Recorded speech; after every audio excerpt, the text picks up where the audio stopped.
Welcome. റഹ്മാനാണ്. Anti ulcer drugs സീരീസിൽ ഈ video misoprostol എന്ന് പറയുന്ന മരുന്നിനെ കുറിച്ചിട്ടാണ്. ഇത് നമ്മൾ ഡിസ്കസ് ചെയ്തത്, ക്ലാസിഫൈ ചെയ്തപ്പോൾ നമ്മൾ ഡിസ്കസ് ചെയ്തത് ആസിഡ് സെക്രീഷൻ കുറയ്ക്കുന്ന മരുന്നായിട്ടാണ്. ആസിഡ് സെക്രീഷൻ കുറയ്ക്കുന്ന ഒരു മരുന്നായിട്ടാണ് നമ്മൾ പറഞ്ഞത്. പക്ഷേ ഇതിനെ മ്യൂക്കോസൽ ഡിഫൻസ് ഇൻക്രീസ് ചെയ്യുന്ന, എൻഹാൻസ് ചെയ്യുന്ന പണി കൂടി ഉള്ള ഒരു മരുന്ന്. പക്ഷേ അൾസറിനൊക്കെ നമ്മൾ ഉപയോഗിക്കുമ്പോൾ ഇത് ക്ലിനിക്കലി ഇമ്പോർട്ടന്റ് എഫക്ട് എന്ന് പറയുന്നത് അതിലെ GIയിലെ ആസിഡ് സെക്രീഷൻ ആണ് എന്നുള്ളത് കൂടി ഒന്ന് ഓർത്തു വെക്കുക. ആൻഡ് മിസോപ്രോസ്റ്റോൾ എന്ന മരുന്നാണ് പ്രധാനപ്പെട്ട മരുന്ന്. And this is a prostaglandin E1 അനലോഗാണ്, സിന്തറ്റിക് അനലോഗാണ്. ആൻഡ് മിസോപ്രോസ്റ്റോൾ അല്ലാതെ ഈ ഗ്രൂപ്പിൽ വേറെ മരുന്നുകൾ ഉണ്ടോ എന്ന് ചോദിച്ചു കഴിഞ്ഞാൽ ഉണ്ട്. അതിന്റെ പേരുകൾ നമ്മൾ പറഞ്ഞതാണ്. ക്ലാസിഫിക്കേഷനിലെ എൻപ്രോസ്റ്റിൽ എന്ന് പറയുന്ന മരുന്നുണ്ട്, നോക്ലോപ്രോസ്റ്റ് എന്ന് പറയുന്ന ഒരു മരുന്നുണ്ട്, ഓർണോപ്രോസ്റ്റിൽ എന്ന് പറയുന്ന ഒരു മരുന്നും, പിന്നെ റയോപ്രോസ്റ്റിൽ. പല രാജ്യങ്ങളിലൊക്കെ ഇങ്ങനെയൊക്കെ മരുന്നൊക്കെ ഉണ്ട്. പക്ഷേ നമ്മൾ ഇവിടെ മിസോപ്രോസ്റ്റോൾ ആണ് പ്രധാനപ്പെട്ട മരുന്ന്. നമ്മുടെ ആമാശയത്തിൽ, നമ്മുടെ സ്റ്റൊമക്കിൽ സെക്രീറ്റ് ചെയ്യുന്ന പ്രോസ്റ്റാഗ്ലാൻഡിൻ എന്ന് പറയുന്നത് പ്രധാനപ്പെട്ടത് PGE2 ആണ് ഒന്ന്, then PGI2 പ്രോസ്റ്റാസൈക്ലിൻ. ഇത് രണ്ടുമാണ് പ്രധാനമായിട്ട് ഉണ്ടാക്കുക. ആൻഡ് ഇവ പ്രവർത്തിക്കുന്നത് EP3 റിസപ്റ്ററിലാണ്. EP3 റിസപ്റ്റർ എവിടെയാണെന്ന് ചോദിച്ചു കഴിഞ്ഞാൽ വീണ്ടും നമ്മൾ പാരേറ്റൽ സെൽസ് ഒന്ന് വരയ്ക്കേണ്ടി വരും. പാരേറ്റൽ സെൽസ് ഇങ്ങനെ വരച്ചു കഴിഞ്ഞാൽ പാരേറ്റൽ സെൽസിന്റെ ഇവിടെ EP3, ഇത് EP3 റിസപ്റ്ററിലാണെങ്കിൽ അവിടെ E2 ആൻഡ് I2 വന്ന് പ്രവർത്തിക്കും. ഇതൊരു GPCR ആണ്, G പ്രോട്ടീൻ കപ്പിൾ റിസപ്റ്റർ ആണ്. ആൻഡ് GI/G നോട്ട് ആണ്. ദാറ്റ് മീൻസ് ഇത് സെല്ലിനകത്തുള്ള ഇൻട്രാസെല്ലുലാർ സൈക്ലിക് AMPയുടെ എമൗണ്ട് കുറയ്ക്കുന്ന മരുന്നാണ്. കുറയ്ക്കാന്ന് വെച്ചുമ്പോൾ ഇത് ആസിഡ് ആണ് സെക്രീറ്റ് ചെയ്യുക, ഈ സെക്രീഷൻ കുറയ്ക്കും. This reduces the HCl secretion. And മാത്രമല്ല ഇതിന് ഇപ്പോൾ ഉദാഹരണത്തിന് ഗോബ്ലെറ്റ് സെൽസ്, ഇവിടെ ഒരു ഗോബ്ലെറ്റ് സെൽ ഉണ്ടെന്ന് വിചാരിക്കുക, അതിൽ ഉള്ള റിസപ്റ്റേഴ്സ്, അതായത് EP2 റിസപ്റ്റർ, ഇത് EP2 റിസപ്റ്റർ ആണെന്ന് വിചാരിക്കുക. ദെൻ EP4 റിസപ്റ്ററിൽ ഇത് വന്ന് പിടിച്ചു കഴിഞ്ഞാൽ എന്ത് സംഭവിക്കുക? This will produce more mucin കൂടുതലായിട്ടുണ്ടാക്കും. ദാറ്റ് മീൻസ് മ്യൂക്കസ് കൂടുതലായിട്ടുണ്ടാകും. ഇൻക്രീസ്ഡ് ബൈകാർബണേറ്റ് കൂടുതലായിട്ടുണ്ടാക്കും. ദെൻ ഓൾസോ ഇൻക്രീസ് മറ്റു വഴികളിലൂടെ മ്യൂക്കോസൽ ബ്ലഡ് ഫ്ലോയും വർദ്ധിപ്പിക്കും. ഇതാണ് നോർമലി നമ്മുടെ സ്റ്റൊമക്കിൽ നടക്കുന്ന പ്രവർത്തനം. നമ്മുടെ മരുന്ന് മിസോപ്രോസ്റ്റോൾ എന്താ ചെയ്യുക? മിസോപ്രോസ്റ്റോൾ ഇവിടെ വന്ന് ഈ EP3 റിസപ്റ്ററിലോട്ട് ചേർന്ന് കഴിഞ്ഞാൽ decreases the secretion of HCl. And ഇവിടെ വന്നോട്ട് ചേർന്ന് കഴിഞ്ഞാൽ this can increase the mucin, bicarbonate, mucosal blood flow ഒക്കെ വർദ്ധിപ്പിക്കും. ആസിഡ് കുറയ്ക്കുകയും മ്യൂക്കസ് വർദ്ധിപ്പിക്കുകയും ചെയ്യുന്നു. മ്യൂക്കോസൽ ഡിഫൻസ്, ഇതെല്ലാം മ്യൂക്കോസൽ ഡിഫൻസ് ആണ്. നമ്മൾ അൾസറിൽ പറഞ്ഞതാണ്, മ്യൂക്കോസൽ ഡിഫൻസ് വർദ്ധിപ്പിക്കും. ഇതാണ് ഇതിന്റെ മെക്കാനിസം ഓഫ് ആക്ഷൻ എന്ന് പറയുന്നത് മിസോപ്രോസ്റ്റോളിന്റെ. ഇനി ഈ മരുന്നിന് മറ്റൊരു ആക്ഷൻ ഉണ്ട്, വേറൊരു സ്ഥലത്താണ്, അത് യൂട്ടറസിലാണ്. യൂട്ടറസിൽ ഇതിന്റെ ആക്ഷൻ എന്ന് പറയുന്നത് യൂട്ടറസിന്റെ മസിൽ, മയോമെട്രിയൽ കൺട്രാക്ഷൻ വർദ്ധിപ്പിക്കും. ഇത്തരം ആക്ഷൻസിനെ കുറിച്ച് നമ്മൾ വളരെ ഡീറ്റെയിൽഡ് ആയിട്ട് മിസോപ്രോസ്റ്റോൾ ആൻഡ് മെഫിപ്രിസ്റ്റോൺ എന്ന് പറയുന്ന ഒരു മരുന്ന്, ആൻഡ് അബോർട്ടിഫേഷ്യൻസ് എന്ന് പറയുന്ന ഒരു വീഡിയോയിൽ നമ്മൾ ചെയ്തിട്ടുണ്ട്. അതുകൊണ്ട് ഞാൻ യൂട്രസിലുള്ള ഇത്തരം ആക്ഷൻസ് ഒന്നും ഇവിടെ പറയുന്നില്ല.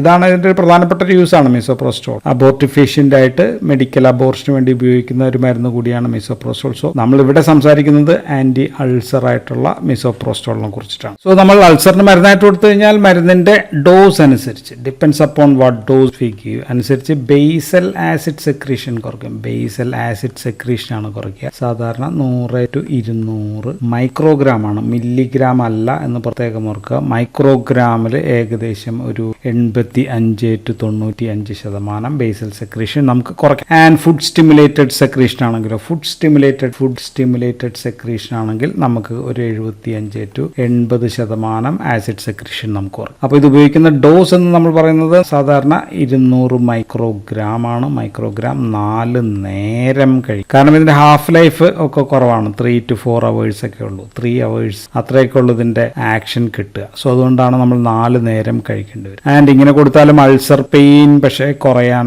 സാധ്യത കുറവാണ്. അൾസർ പെയിൻ കുറയുന്നില്ല, അല്ലെങ്കിൽ ആദ്യത്തെ ആഴ്ച മരുന്ന് കൊടുത്തു തുടങ്ങുമ്പോൾ അൾസർ പെയിൻ കുറച്ച് കൂടുതൽ ആവുന്നു എന്നാണ് നമ്മൾ പറയാം. പിന്നെ ഉപയോഗങ്ങൾ, സാധാരണ ആ സ്റ്റൊമക്കിലെ പ്രോസ്റ്റാഗ്ലാൻഡിൻ സിന്തസിസ് തടയുന്നപ്പോഴാണ്. പ്രോസ്റ്റാഗ്ലാൻഡിൻസ് നമുക്ക് ആവശ്യമാണ് സ്റ്റൊമക്കിൽ. അത് തടയപ്പെടുന്നു എന്ന് വെച്ചാൽ നമ്മൾ വേദനാ സംഹാരികൾ, അതായത് NSAIDs പോലുള്ള, ഇപ്പോൾ ബ്രൂഫൻ ആകാം, ആസ്പിരിൻ ആകാം, ഡൈക്ലോഫൻ ആകാം, എഫനമിക് ആസിഡ്, ഇൻഡോമെത്താസിൻ, ഇങ്ങനെയൊക്കെയുള്ള വേദനാ സംഹാരികൾ തുടർച്ചയായിട്ട് നമ്മൾ പലവിധം വേദനകൾക്ക്, മുട്ടുവേദന, നടുവേദന എന്നൊക്കെ പറഞ്ഞ് ഇങ്ങനെ സ്ഥിരമായിട്ട് കഴിച്ചുകൊണ്ടിരിക്കുകയാണ് കുറയുകയാണെങ്കിൽ അപ്പോഴാണ് ഈ പ്രോസ്റ്റാഗ്ലാൻഡിൻ സിന്തസിസ് കുറയുക. സോ അപ്പോൾ ഈ മരുന്നിന്റെ ഉപയോഗം എപ്പോഴാണെന്ന് ചോദിച്ചു കഴിഞ്ഞാൽ NSAIDs തുടർച്ചയായിട്ട് ഉപയോഗിക്കുന്നത് മൂലമുള്ള ഗാസ്ട്രിക് അൾസറിലാണ് പ്രധാനമായിട്ടും ഇതിന്റെ ഉപയോഗം. സോ അപ്പോൾ നമ്മൾ ഉപയോഗിക്കുന്നത് അത് തടയാൻ, തുടർച്ചയായിട്ട് അത് കൊടുക്കുന്നുണ്ടെങ്കിൽ അതിന് prevention and also treatment. Prevention and treatment of NSAIDs induced അൾസറിനാണ് നമുക്ക് ഉപയോഗിക്കണമെങ്കിൽ ഉപയോഗിക്കാവുന്ന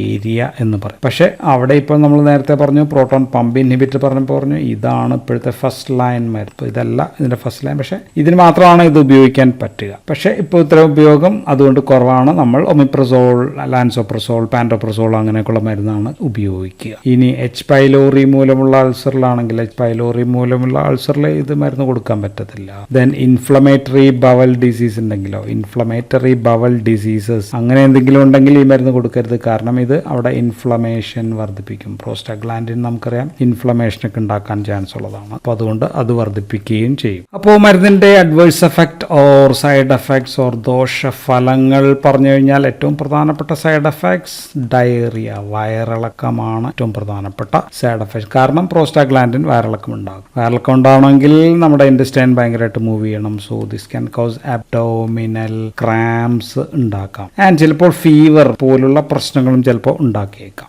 ഇതാണ് ഇതിന്റെ പ്രധാനപ്പെട്ട സൈഡ് എഫക്ട്സ്. പക്ഷെ നമുക്ക് ഉപയോഗിക്കാൻ പാടില്ലാത്തൊരു പ്രധാനപ്പെട്ട ഏരിയ പറയാം. ഗർഭിണികളിൽ ഈ മരുന്ന് ഒട്ടും കൊടുക്കാൻ പാടില്ല. പ്രഗ്നൻസി കാറ്റഗറി X ആണ്, ഒട്ടും കൊടുക്കാൻ പാടില്ല. ഗർഭിണിയാവാൻ തയ്യാറെടുക്കുകയാണെങ്കിൽ പോലും കൊടുക്കാൻ പാടില്ല. ഈ മരുന്ന് പുറത്തിറക്കിയ കാലത്ത് ഈ ലേബൽ നമ്മൾ വായിച്ചു നോക്കിക്കഴിഞ്ഞാൽ അതിനകത്ത് വാർണിംഗ് ആയിട്ട് കുറഞ്ഞിരിക്കുന്നത് ഈ മരുന്ന് പുരുഷന്മാരിൽ ഉപയോഗിക്കാൻ പാടില്ല. ഇത്തരം പുരുഷന്മാരിലാണ് ഉപയോഗിക്കാൻ പാടില്ലാത്തത്. ഗർഭിണികളാകാനിടയുള്ള സ്ത്രീകളുമായിട്ട് ബന്ധപ്പെടുന്ന പുരുഷന്മാർ പോലും ഉപയോഗിക്കാൻ പാടില്ല എന്ന രീതിയിൽ വരെ വാർണിംഗ് ഉണ്ടായിരുന്ന മരുന്നാണ് നൂറ്. സോ പ്രശ്നം നമ്മൾ നേരത്തെ പറഞ്ഞ യൂട്രസിൽ ഉണ്ടാക്കുന്ന പ്രശ്നമാണ്. അബോർഷൻ ഉണ്ടാക്കും. മെഡിക്കൽ അബോർഷന് മെഫിപ്രിസ്റ്റോണിനൊപ്പം കൊടുക്കുന്ന മരുന്നാണ്. സോ ഗർഭിണികൾ അല്ലാത്തവരിലാണെങ്കിൽ യൂട്ടറൈൻ ബ്ലീഡിംഗ് ഉണ്ടാക്കാം. ദെൻ ഓൾസോ മെൻസ്ട്രൽ ഡിസ്റ്റർബൻസസ് അങ്ങനെയൊക്കെയുള്ള പ്രശ്നങ്ങൾ ഉണ്ടാക്കാം. എന്തൊക്കെയായാലും മരുന്നിന് ഉപയോഗം വളരെ കുറവാണ് എന്നാണ് നമുക്ക് പറയാം. So that's all about misoprostol. So thank you for watching.